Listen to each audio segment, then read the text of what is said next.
you're in 3D again, and you have high frame rate in the film as well. 3D, I think, was perceived as a risk in 2009. Yeah. And it's sort of come back around to being perceived as a risk again now, because it's sort of fallen out of favour, I think. Well, is that really true, though? I mean, if you think about the way it worked back then, it was a novelty. And now it's found its level as a consumer choice. So at the time, we had 6,000 screens worldwide that were 3D screens, digital. Now we have 120,000.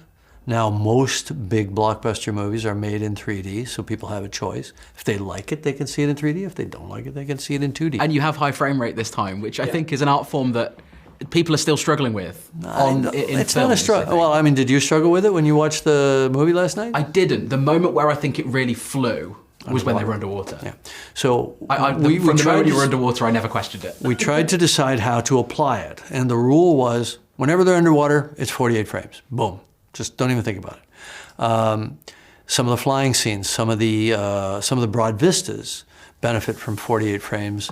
If it's just people sitting around talking or walking, talking, whatever, relatively slowly evolving images, it's not necessary. In fact, it's actually sometimes even counterproductive because it looks a little too glassy smooth, right?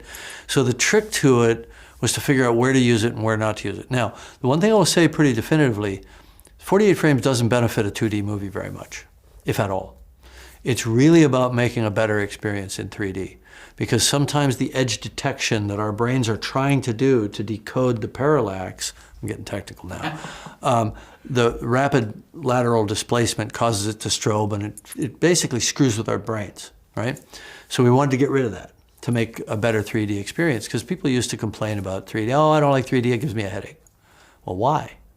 Well, you drill down on it, this is why. It's that strobing. The 48 takes that out. But I don't see it as a format. It's not a format like 70 millimeter. It's a tool. It's an authoring tool, right? So I think we got it. I think we got it in balance. I think it's definitely working.